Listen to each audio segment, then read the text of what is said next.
En este espacio hablaremos de nuestros pensamientos, emociones y conductas. Somos un grupo de psicólogas, Betty, Yada, Yoja, y queremos junto a ti adquirir herramientas para nuestra salud emocional. y estas son nuestras ideas al aire. Todos en algún momento de nuestra vida hemos postergado realizar alguna tarea o tomar una decisión, pero es importante tomar atención cuando nos damos cuenta que ya es algo que se convierte en una conducta muy constante en nuestra vida. Procrastinar es la acción o el hábito de retrasar situaciones, actividades que se deben atender, sustituyéndolas por otras situaciones. Nuestro tema de hoy: ¿por qué procrastinamos?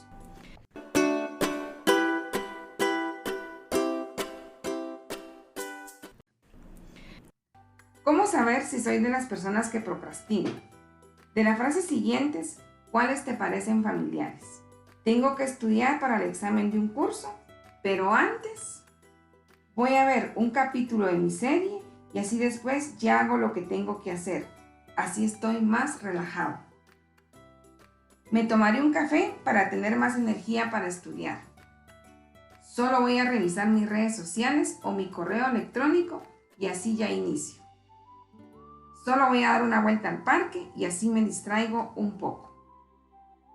Si al pensar en estas conductas sientes que te han generado intranquilidad, posiblemente es porque aplazas actividades y por lo mismo experimentas altos niveles de estrés al darte cuenta que el tiempo para terminarlas está cada vez más cerca. Teniendo miedo a fracasar, ya nos ponemos nerviosos y empezamos a pensar que no lo haremos bien. La procrastinación es una conducta desadaptativa que nos provoca consecuencias negativas para nuestro desempeño en diferentes áreas, como por ejemplo malestar emocional, ansiedad, sensación de fracaso y estrés. Hola Yada, hola Betty. Al escuchar las frases anteriores, ¿consideran que la procrastinación es algo que sucede en muchas personas? ¿Qué opinan ustedes? Hola, ¿cómo están? Para empezar, yo me sentí identificada con algunas de las frases, porque normalmente creo que todos procrastinamos en algún momento. El problema es cuando ya lo hacemos de una forma crónica y esto ya nos afecta a nuestra vida diaria. Recordemos que postergamos las cosas que a veces no nos gustan, pero al final, de todos modos, tenemos que realizar esa actividad. Y al realizarlo con menos tiempo, nos genera ansiedad, estrés o alguna emoción displacentera. Pero cuando no es realmente una forma de vida, todos creo que hemos postergado cosas por algo más placentero, como lo que tú dijiste, ver una película, tomarse un café. Creo que postergamos normalmente. El problema es que no se nos vuelva costumbre. Sí, lo que pasa es que nos cuesta enfrentar como esas emociones desafiantes. Tal vez no es tanto que no querramos hacer las cosas, sino que qué me hace sentir muchas veces el hacer ciertas actividades. Entonces esas emociones nos generan muchos pensamientos negativos, como la ansiedad, como tú decías, el aburrimiento, muchas veces nos genera inseguridad, frustración, mucho resentimiento, que a veces uno dice, les pongo un ejemplo, un domingo, tal vez todos en tu casa están durmiendo o viendo televisión y uno tiene que ir a hacer alguna actividad de la casa. Y entonces, ¿qué pasa? Empieza uno como a querer resentir, así como, sí, todos sentados, todos acostados y yo tengo que ir, ¿pero por qué? Entonces vamos postergando, ¿verdad? Entonces a veces es mejor venir y no tratar de no pensar eso e ir a hacer las cosas. Y lo haces tan rápido y ya te genera más paz, vas a hacer tus cosas, vas a ver tu televisión tranquila. El problema aquí es que estamos acostumbrados que hacer estas cosas que nos generan placer es como una recompensa instantánea. Ajá. Entonces nos acostumbramos a eso, ¿verdad? Y dejamos para después lo difícil. Y el cerebro se va acostumbrando a esas recompensas instantáneas. Ese es el problema algunas veces. Sí, y como te decía, es una regulación de emociones, no es cuestión de tiempo, sino es más de emociones. Sí, en clínica varias personas presentan esta queja constante. Es que tiendo a dejar muchas cosas para después.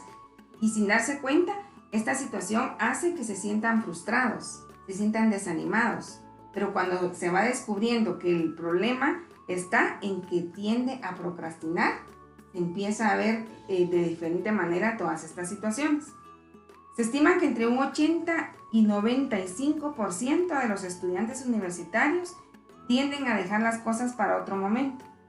Y de ese porcentaje, el 75% está consciente que es un procrastinador. Pero también debemos de tomar en cuenta que no solo sucede entre los estudiantes, sucede más a menudo de lo que se cree. Lo peor que este hábito va generando en la persona sensación de ausencia de capacidades o de inteligencia. Si es algo que sucede tanto, ¿por qué consideran ustedes que se realiza con tanta frecuencia? Como les decía y vuelvo a repetir, ¿verdad? Porque nos está generando sentimientos muy profundos. Y a veces postergamos y todo porque se relaciona mucho. Les doy un ejemplo. Tenemos que hacer una tarea de la universidad o algo del trabajo, pero no nos sentimos seguros de poder realizarlo de la mejor manera. Entonces ahí estamos dudando de nuestra inteligencia. Y muchas veces por eso es que postergamos, porque creemos que no lo vamos a lograr o que las personas se van a dar cuenta de que no soy lo suficientemente inteligente de lo que ellos creían que yo era. Pero son suposiciones y por esas emociones que yo misma me estoy generando, trato de ir postergando ese trabajo, ¿verdad?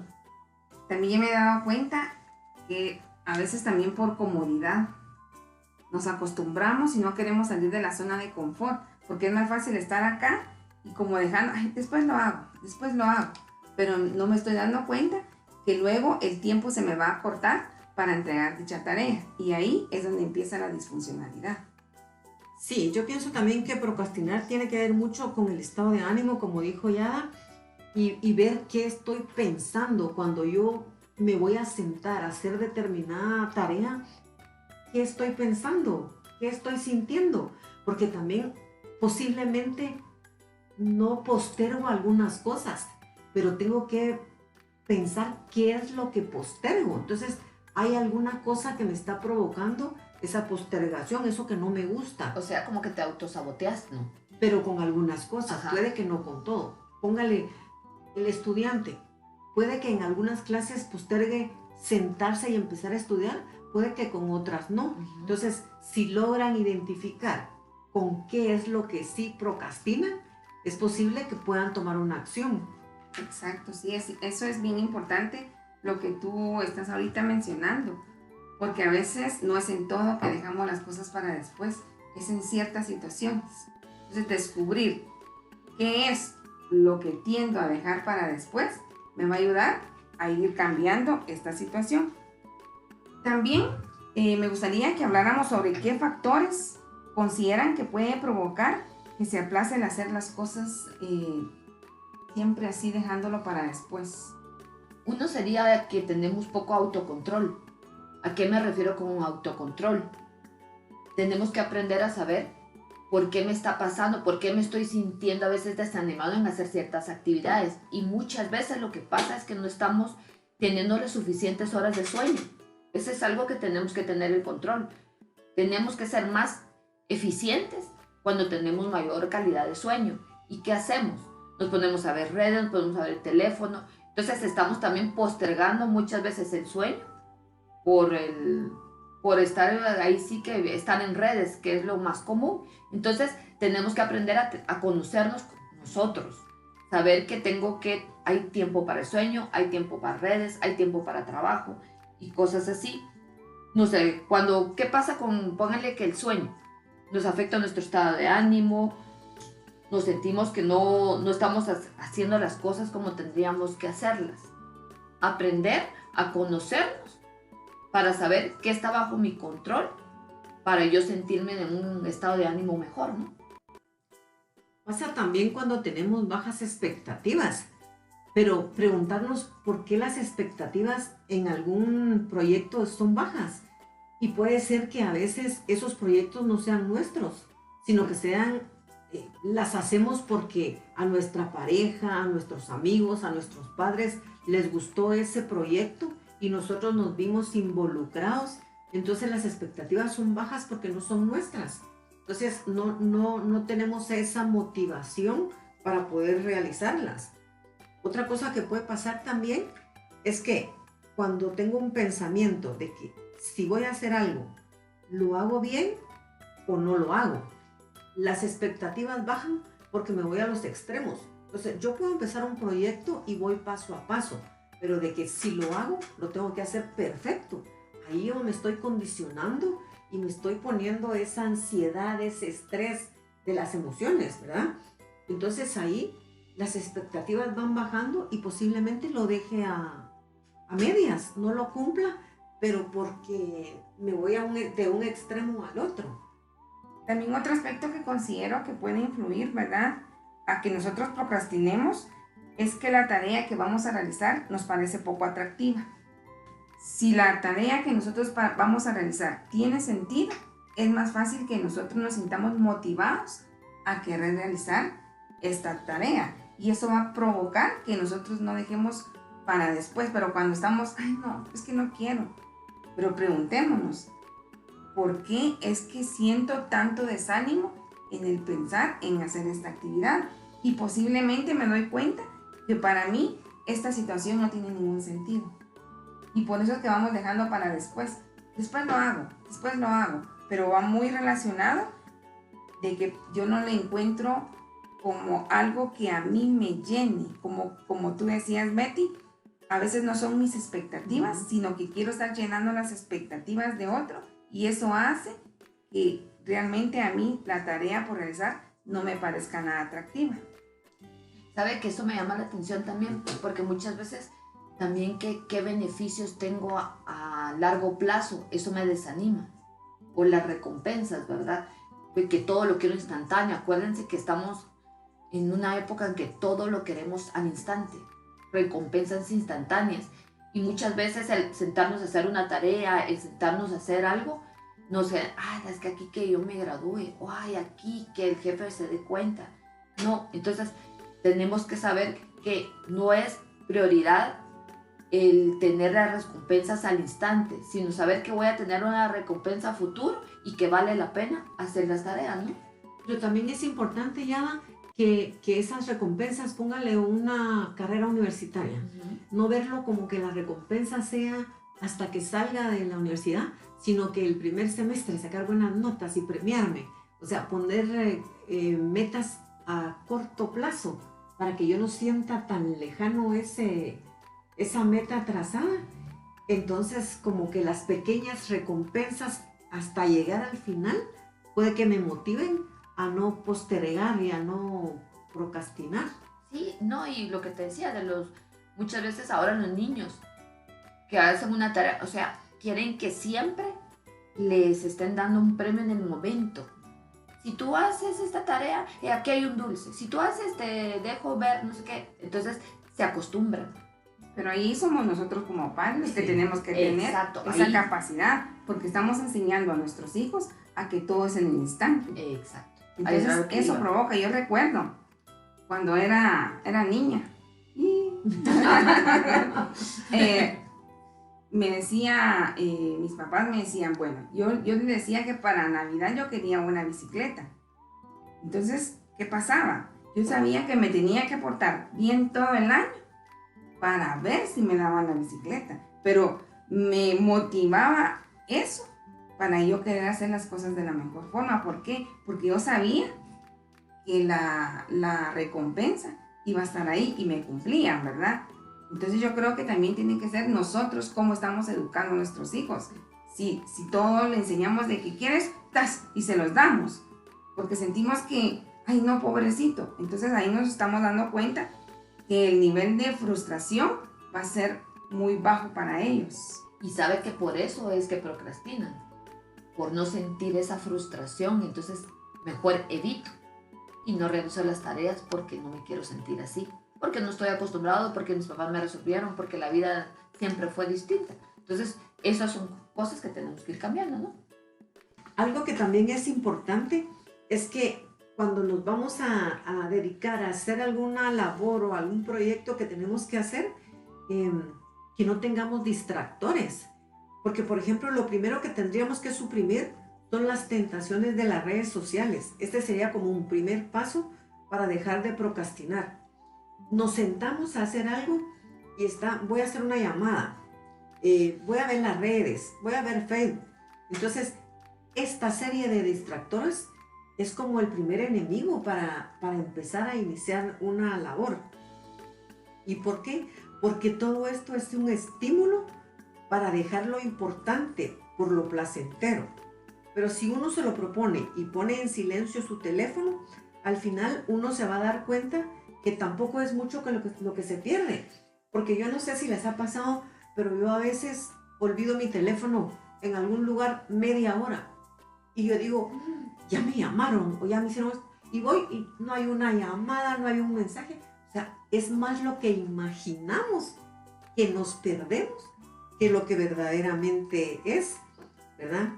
Otra cosa también que sirve como distractor es buscar como un ambiente adecuado para iniciar algo. Porque si están mis amigos, están mis hijos, están viendo tele, a veces eso es un distractor que no lo deja a uno trabajar. Porque si está pasando algo que me gusta, volteo y me quedo viendo unos 10 minutos y ahí me engancho, ¿verdad? Sí, digamos, ahí tendríamos que tener nosotros también conciencia del entorno donde nosotros nos desenvolvemos, porque tal vez voy a decir, ay, me voy a poner a estudiar a las 3 de la tarde, y tal vez es cuando toda mi familia se va a reunir porque van a celebrar algo. Entonces eso definitivamente va a ser un distractor, porque yo voy a querer estar ahí celebrando. Entonces aprender también a organizarme para no coincidir la tarea que yo voy a hacer con algo agradable que va a suceder a mi alrededor.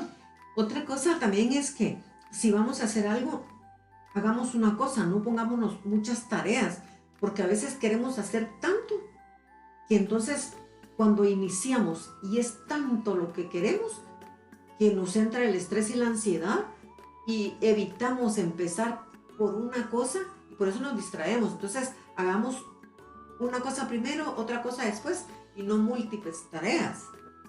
Otro factor que también puede provocar que aplacemos las cosas es el bajo autoconcepto.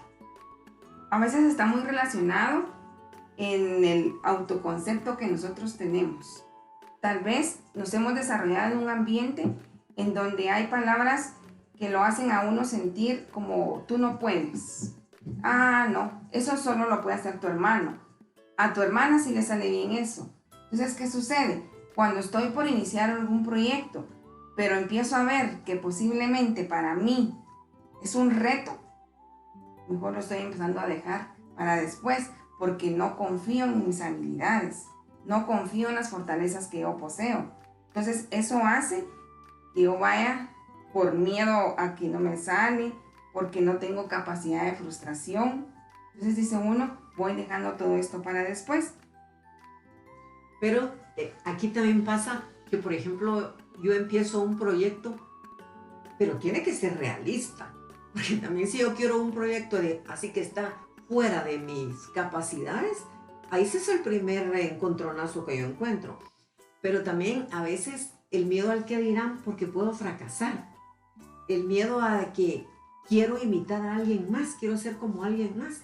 Entonces, eso hace que yo no lleve a cabo, sino que todo se quede en mi imaginación o en el papel y ni siquiera lo inicio, no lo logro, no sé si voy a llegar a tener éxito o no, porque ya yo lo hice, lo pensé y lo fracasé. Pero no creemos en nosotros mismos. Claro, no creemos en nosotros mismos. Sería falta de autoestima, ¿verdad? Ajá. El no saber de qué soy capaz. Pero como dice Joha, ahí es posible que esta postergación se deba a cómo nos trataron de niños. No puedes, tu hermano es mejor, todas esos patrones o esas creencias que recibimos de niños son los que a la hora de emprender algo preferimos postergarlos o procrastinar a llevarlos a cabo por miedo. O sabes, a veces no es que tus papás te digan que no podés, pero a veces tú tienes que hacer una tarea. No, a ver, yo te lo voy a hacer yo porque tú no vas a poder, pero no es porque le estén diciendo que, sino que por querer que todo salga bien, los papás asumen el rol del hijo. y les hacen tareas, les hacen todo por alivianarle la vida, pero a la larga les están haciendo un daño. Posiblemente cada uno ya hemos identificado algunos de los factores que pueden estar influyendo para ir dejando siempre las cosas para después. Pero lo importante es tomar acción para poder hacer cambios y así experimentar nuevas situaciones. ¿Qué podemos hacer para dejar de procrastinar? Cuando la tarea es poco atractiva, al pensar en esa tarea, si te abruma, posiblemente es porque no le encuentras sentido a lo que estás haciendo. Tal vez hay otras cosas que te gustarían más. Entonces, puedes hacer las cosas pausadas, poco a poco. Poner una pausa cada cierto tiempo te va a ayudar a identificar el tiempo que tú necesitas para realizar la actividad.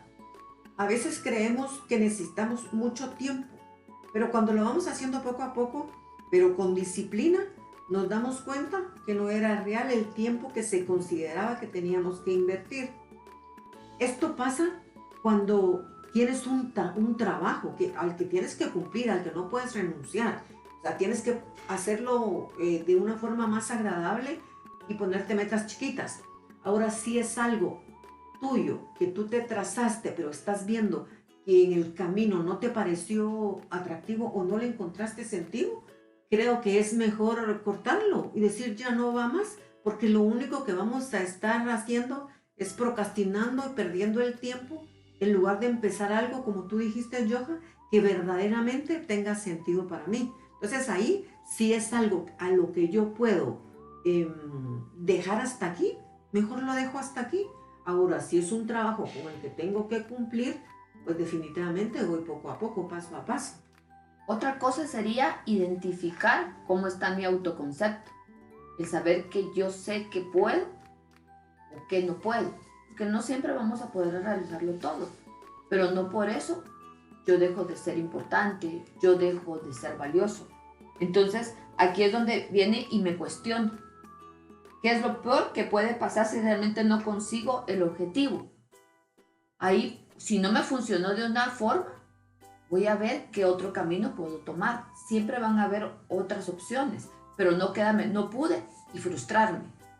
¿Cuáles serían las consecuencias? Si vengo yo y no realizo lo que me toca que hacer, ahí me miraría como una persona irresponsable. Pero si yo busco opciones, si yo sé que puedo lograr, no tal vez como yo lo había pensado, pero entonces ahí es cuando yo digo, bueno, no salió de esta forma, lo voy a realizar de otra forma. ¿Cómo me sentiría? Me sentiría horrible. Entonces, siempre tenemos que luchar, saber que sí podemos, tener una autoestima muy alta y saber de que sí lo puedo lograr. No fijarme en lo que no he logrado, sino que en todas las situaciones que a pesar de que me han costado, yo he logrado salir adelante. Me parece bien interesante la palabra que dijo, ¿qué es lo peor que me puede pasar? Eso, ¿qué es lo peor que me puede pasar? Pierdo el trabajo, se quedó sin trabajo. ¿Qué es lo peor que le puede pasar? Realmente, si vamos haciéndonos esa pregunta, creo que nos angustiamos más de lo que realmente nos puede pasar, ¿verdad? Puede ser que no perdes el trabajo, porque tu jefe mira que, bueno, no lo solucionaste de esta forma, pero buscaste otra forma, pero no lo dejaste ahí. Por no enfrentarme a eso, lo dejo ahí. Entonces ahí sí caigo a ser irresponsable. Pero si lucho, mira, no, esta es una persona que sí sabe solucionar, sí sabe encontrar otras formas de resolver el problema. No, perdón. Si se quedó sin trabajo, póngale, ¿qué es lo peor que le puede pasar? Buscar otro. Nada, buscar otro. Y si no encuentra un rato, ¿qué es lo peor que le puede pasar? Seguir insistiendo. O sea, nunca es algo tan fatalista como para sentirse víctima. Sí, no dejar que el sentimiento de fracaso o frustración te invada y te paralice. ¿Sí? Cabal, lo que Betty decía, iba a comentar yo, de que es eso peor que puede pasar. ¿Será que yo no voy a poder soportar ese algo peor? No me voy a morir por eso. Entonces dice uno, no, debemos de aprender a superar esos momentos que nos pueden estar dejando paralizados y estar procrastinando siempre. Otra situación que hablábamos al principio, ¿verdad? Es la falta de autocontrol, que es un factor que puede estar influyendo en nuestra manera de estar postergando. y muchas veces sucede en la falta de control de nuestros pensamientos. Esto nos va a generar miedo siempre que vamos a cometer un error. Siempre vamos a estar pensando en que voy a cometer un error. El miedo al fracaso y el miedo a cometer un error dice que son hermanas, pero que no son iguales. En primer lugar, hay que aprender a diferenciar qué es el miedo al fracaso y qué es el miedo a la equivocación. El miedo al fracaso se dispara cuando lo que tenemos ante nosotros es un proyecto importante, un objetivo en el que depositamos grandes expectativas. Y el miedo a la equivocación está relacionado con la búsqueda de perfección. Se relaciona con el miedo al juicio de los demás y se da cuando nuestra tarea debe ser evaluada por los demás. Entonces, en primer lugar, debemos de darnos cuenta de que nosotros no somos la tarea, no somos ese trabajo. Aprender a aceptar las críticas, porque tarde o temprano alguien va a criticar lo que nosotros estamos realizando. Y darnos cuenta que la única persona que espera la perfección en la tarea a realizar somos nosotros mismos. A veces es que tiene que ser perfecto, porque si no el otro me va a decir, y a veces el otro ni siquiera está esperando que lo hagamos, pero en ningún momento nos dijeron, tiene que tener perfección. Y eso nos hace que nosotros, todavía no estoy listo, todavía me falta. Entonces eso hace que nosotros vayamos dejando siempre las cosas para después. Tú decides verlo como una experiencia de aprendizaje o verlo como una demostración de tu incapacidad. Hay que trabajar mucho en aprender a tener una mirada constructiva y no ser tan juiciosos con nosotros mismos. Nuestra frase de hoy: nunca he fracasado, simplemente he encontrado 10,000 formas que no funcionan. Tomás Alva Edison. Síguenos en redes sociales como Nuestras Ideas al Aire. Haznos llegar tus propuestas de temas para así poder conocer tus opiniones. Suscríbete para que así podamos crecer en comunidad y lograr llegar a más personas. Hasta la próxima.